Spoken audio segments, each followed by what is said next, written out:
les services de navigation aérienne jouent un rôle déterminant. À cet égard, Skyguide œuvre sans relâche pour maintenir et continuer d'améliorer un haut niveau de sécurité. Boris Quenou, justement, vous êtes responsable de la tour de sécurité aérienne de Payerne. Qu'est-ce que vous pouvez dire par rapport à cela?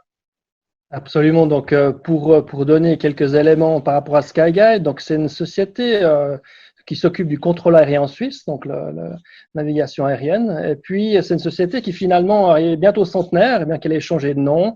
On est passé de Radio Suisse, Suisse Control à Skyguide. Et ça a été le changement fondamental en 2001. Skyguide, au-delà du changement de nom, c'est l'intégration du contrôle aérien civil et militaire. Ça, c'est une spécialité tout à fait suisse, et c'est ce qui a marqué ce changement. Avec ce changement de nom, il y a eu ce changement fondamental de fonctionnement. Donc c'est une SA à but non lucratif dont les 99,9% des parts appartiennent à l'État. Le reste, c'est pour les cantons aéroportuaires, des associations de personnel, etc. Donc c'est une société, une SA qui appartient à la Confédération. La société Skyguide a un mandat de la Confédération. On doit garantir un déroulement sûr, fluide, efficace et économique du trafic aérien civil et militaire dans l'espace aérien suisse.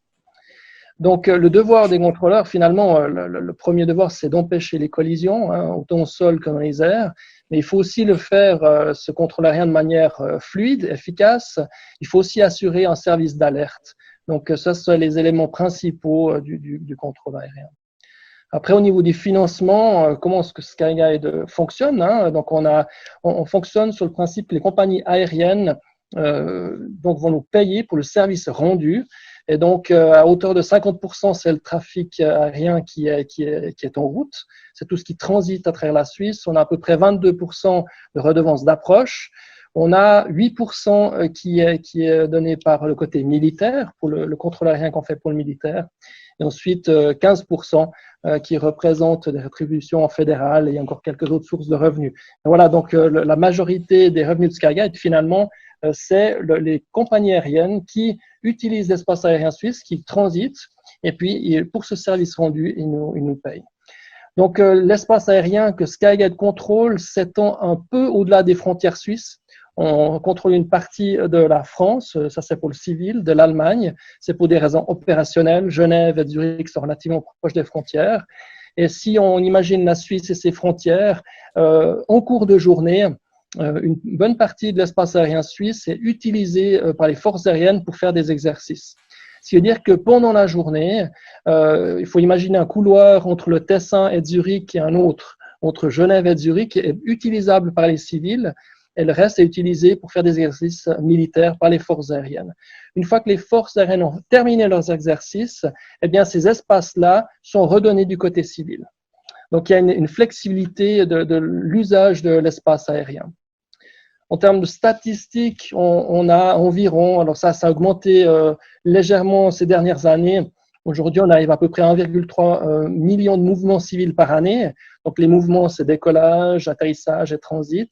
Ça donne environ 3500 mouvements civils par jour. Du côté militaire, on est plutôt autour des 94 000 mouvements par année, ce qui représente environ 260 mouvements militaires par jour.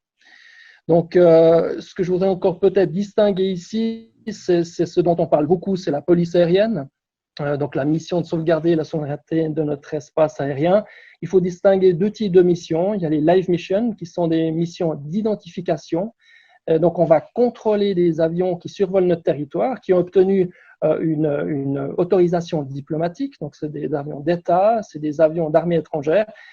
Et on va vérifier en vol que le contrat qu'ils ont obtenu soit bien correct. C'est-à-dire que pour éviter qu'un avion se déclare de tel type, et en fait, c'est un autre type d'avion. Le seul moyen, c'est d'aller voir sur place. Donc, ce type de mission, les live missions, il y en a environ 270 en 2019. Voilà. Au niveau des autres types de missions, les hot missions, donc ça, c'est des missions d'interception. Là, c'est plutôt une urgence. C'est un avion en ligne qui traverse l'espace aérien sans contact radio, par exemple, il faut un problème. Mais c'est aussi un avion, un aéronef qui aurait pu transiter ou qui veut pénétrer dans un espace aérien qui est protégé, comme par exemple dans le cadre du WEF. Il faut imaginer un cylindre autour de Davos dans les 3 dimensions, et si un avion y pénètre, eh bien, les forces aériennes vont intervenir pour éviter, pour le faire sortir, clairement. Donc ça, des missions, des hot missions, l'année passée, il y en a eu 18, c'est une vingtaine par année. Et c'est vrai que le changement fondamental par rapport à la police aérienne, c'est vraiment qu'on a développé cette capacité de pouvoir le faire maintenant de 6 heures jusqu'à 22 heures et à partir de l'année prochaine, H24. Maintenant, au niveau de Payerne, 2, 3 éléments, puisque moi je m'occupe de Payerne en particulier. Il y a une vingtaine de contrôleurs avec 3 défis principaux. Bien sûr, la police aérienne, dont on vient de parler. Aussi, un déménagement dans le complexe des opérations. Il est actuellement en cours. On est en train de déménager tout notre équipement dans un bâtiment à côté, c'est 100 mètres à côté, sur lequel il y a une tour de contrôle. Et le troisième défi, c'est le développement d'aérodromes civils. La société Suisse Aéropole exploite la partie civile et c'est une activité qui est en développement et qui pourrait avoir une incidence à terme si vraiment le trafic civil augmente de manière significative sur nos activités également. Voilà donc quelques éléments par rapport à Skyguide, son mandat, ses responsabilités et quelques particularités sur Payerne.